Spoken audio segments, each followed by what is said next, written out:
ಶ್ರೀ ಗಣಪತಿ ಶಾರದಾ ಗುರುಭ್ಯೋ ನಮಃ. ಯತ್ರ ಯೋಗೇಶ್ವರ ಕೃಷ್ಣೋ ಯತ್ರ ಪಾರ್ಥೋ ಧನುರ್ಧರಃ ತತ್ರ ಶ್ರೀ ವಿಜಯ ಭೂತಿರ್ಧ್ರುವ ನೀತಿರ್ಮತಿರ್ಮಮ. ಶ್ರೋತೃಗಳಿಗೆ ಶ್ರೀ ಅಳಸಿಂಗರಾಚಾರ್ಯ ವಿರಚಿತ ಶ್ರೀ ವ್ಯಾಸ ಮಹರ್ಷಿ ಪ್ರಣೀತ ಶ್ರೀಮನ್ ಮಹಾಭಾರತದ ಅಶ್ವಮೇಧಿಕ ಪರ್ವದಲ್ಲಿ ಕೃಷ್ಣಾರ್ಜುನರು ಹಸ್ತಿನಾಪುರಕ್ಕೆ ಹೋಗುವಾಗ ದಾರಿಯಲ್ಲಿ ಅರ್ಜುನನು ಕೃಷ್ಣನ ಮಹಿಮೆಯನ್ನು ಕೊಂಡಾಡಿದುದು, ಕೃಷ್ಣಾರ್ಜುನರಿಬ್ಬರು ಪಟ್ಟಣದಲ್ಲಿ ಧೃತರಾಷ್ಟ್ರಾದಿಗಳಿಗೆ ನಮಸ್ಕರಿಸಿದ ಮೇಲೆ ಕೃಷ್ಣನು ಯುಧಿಷ್ಠಿರನ ಅನುಮತಿ ಪಡೆದು ಸುಭದ್ರೆ ಮತ್ತು ಸಾತ್ಯಕಿ ಇವರೊಡನೆ ದ್ವಾರಕೆಗೆ ಹೊರಟುದು ಎಂಬ 52ನೇ ಅಧ್ಯಾಯಕ್ಕೆ ಸ್ವಾಗತ. ಆಮೇಲೆ ಕೃಷ್ಣನು ಸಾರಥಿಯಾದ ದಾರುಕನನ್ನು ಕುರಿತು ರಥವನ್ನು ಸಿದ್ಧಪಡಿಸು ಎಂದಾಗ ಒಡನೆಯೇ ಸಾರಥಿಯು ರಥವು ಸಿದ್ಧವಾಗಿದೆ ಎಂದನು. ಅಂದರೆ ಶ್ರೀಕೃಷ್ಣನು ಈಗ ದ್ವಾರಕೆಗೆ ಹಿಂದಿರುಗಲು ಬಯಸಿದ್ದಾನೆ. ಆ ಸಮಯದಲ್ಲಿ ಹಿಂದಿನ ಅಧ್ಯಾಯದಲ್ಲಿ ಹೇಳಿದಂತೆ ಅರ್ಜುನನು ಪ್ರಭುವಾದ ಯುಧಿಷ್ಠಿರನ ಅನುಮತಿಯನ್ನು ಪಡೆದುಕೊಂಡು ಹೊರಡುವುದು ಉತ್ತಮ ಎನ್ನುತ್ತಾನೆ. ಅದರಂತೆಯೇ ಅವರೀಗ ಹಸ್ತಿನಾಪುರಕ್ಕೆ ಹೊರಟಿದ್ದಾರೆ. ಅರ್ಜುನನು ಸೈನಿಕರನ್ನು ಕುರಿತು ನೀವೆಲ್ಲರೂ ಸಿದ್ಧರಾಗಿರಿ, ಹಸ್ತಿನಾಪುರಕ್ಕೆ ಹೋಗುವೆವು ಎಂದು ಆಜ್ಞೆ ಮಾಡಿದನು. ಒಡನೆಯೇ ಸೈನಿಕರೆಲ್ಲರೂ ತಾವು ಸಿದ್ಧರಿರುವುದಾಗಿ ತಿಳಿಸಿದರು. ಆಮೇಲೆ ಕೃಷ್ಣಾರ್ಜುನರಿಬ್ಬರು ರಥದಲ್ಲಿ ಕುಳಿತು ಅನೇಕ ವಿಚಿತ್ರ ಕಥೆಗಳನ್ನು ಹೇಳುತ್ತಾ ಪ್ರಯಾಣ ಮಾಡಿದರು. ಆಗ ಅರ್ಜುನನು ಕೃಷ್ಣನನ್ನು ಕುರಿತು, ಓ ವೃಷ್ಣಿಕುಲ ತಿಲಕ, ಯುಧಿಷ್ಠಿರನು ನಿನ್ನ ಅನುಗ್ರಹದಿಂದ ಶತ್ರುಗಳನ್ನೆಲ್ಲ ಕೊಂದು ಜಯಶೀಲನಾಗಿ ತಿರುಗಿ ರಾಜ್ಯವನ್ನು ಪಡೆದನು. ಪಾಂಡವರಾದ ನಮಗೆ ನೀನೇ ರಕ್ಷಕನು. ನಾವು ನಿನ್ನ ಸಹಾಯವೆಂಬ ತೆಪ್ಪದಿಂದ ಕೌರವ ಸಮುದ್ರವನ್ನು ದಾಟಿದೆವು. ಭಕ್ತರು ನಿನ್ನನ್ನು ಆಶ್ರಯಿಸಿದವರು ಆದ ನಮ್ಮನ್ನು ಇಹಪರಗಳೆರಡರಲ್ಲಿಯೂ ನೀನೇ ಕಾಪಾಡತಕ್ಕವನು.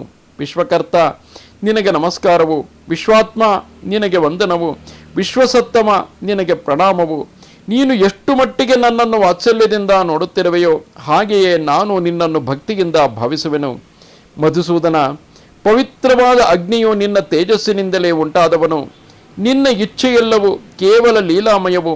ಭೂಮ್ಯಾಕಾಶಗಳು ನಿನ್ನ ಮಾಯೆ. ಸ್ಥಾವರ ಜಂಗಮ ಸ್ವರೂಪಗಳಾದ ಈ ಲೋಕವೆಲ್ಲವೂ ನಿನ್ನಲ್ಲಿಯೇ ಅಡಗಿರುವವು. 4 ಬಗೆಯ ಪ್ರಾಣಿಗಳ ಸಮೂಹವನ್ನು, ಭೂಮ್ಯಂತರಿಕ್ಷಗಳನ್ನು, ಸ್ಥಾವರ ಜಂಗಮಗಳನ್ನು ಪಡೆದವನು ನೀನೇ. ನಿನ್ನ ನಗೆಯೇ ಬೆಳದಿಂಗಳು.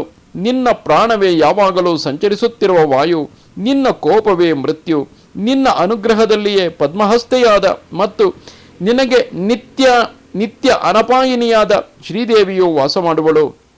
ರತಿ, ತುಷ್ಟಿ, ಧೈರ್ಯ, ತಾಳ್ಮೆ, ಬುದ್ಧಿ, ಕಾಂತಿ ಮತ್ತು ಸಕಲ ಚರಾಚರಗಳು ನಿನ್ನಲ್ಲಿಯೇ ನೆಲೆಸಿವೆ.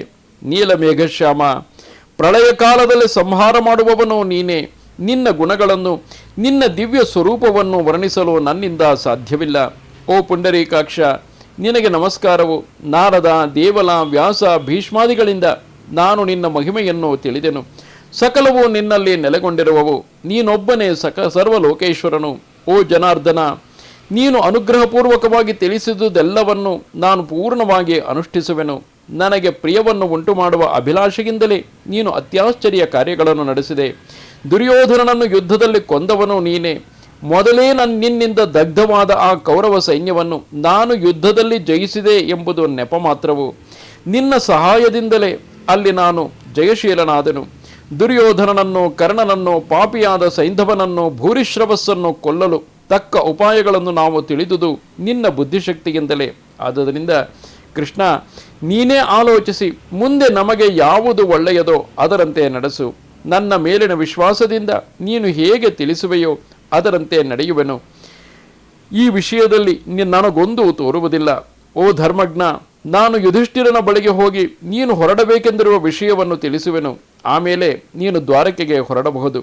ನೀನು ಶೀಘ್ರದಲ್ಲಿಯೇ ಹೋಗಿ ನಮ್ಮ ಮಾವನಾದ ವಸುದೇವನನ್ನು, ಶೂರನಾದ ಬಲರಾಮನನ್ನು, ಇನ್ನೂ ಇತರ ವೃಷ್ಣಿಕುಲ ಶ್ರೇಷ್ಠರನ್ನು ನೋಡು ಎಂದನು.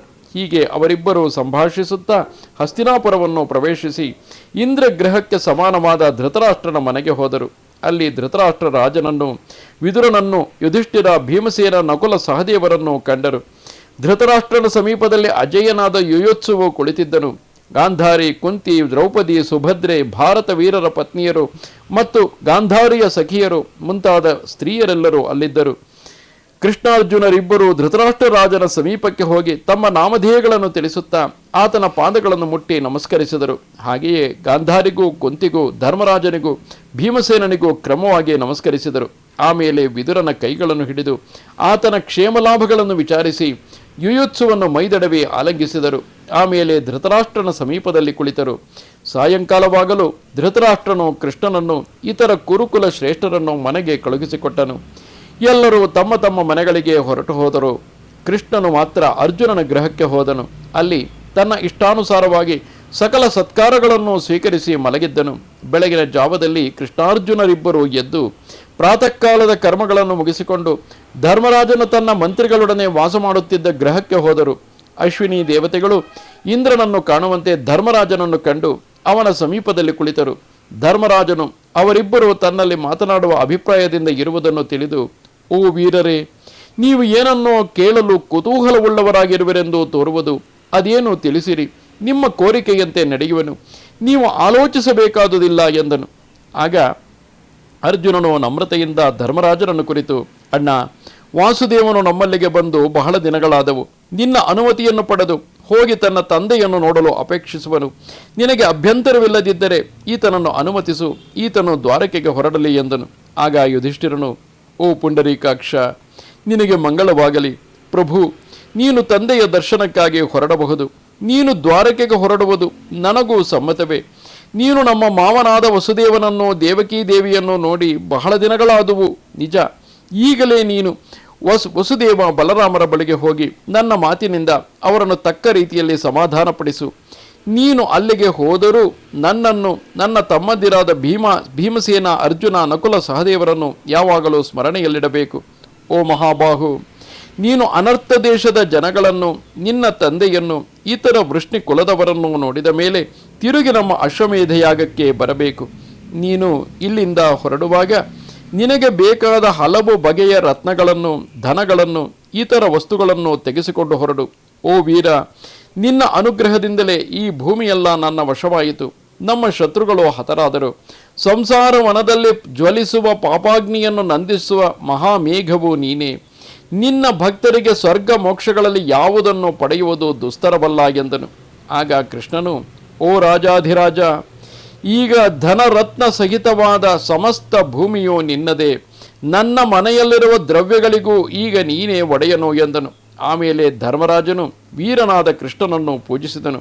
ಆಮೇಲೆ ಕೃಷ್ಣನು ತನ್ನ ಅತ್ತೆಯಾದ ಕುಂತಿಗೆ ವಂದಿಸಿ ಅವಳಿಂದಲೂ ಸತ್ಕಾರಗಳನ್ನು ಸ್ವೀಕರಿಸಿ ಆಕೆಗೆ ಪ್ರದಕ್ಷಿಣೆ ಮಾಡಿದನು.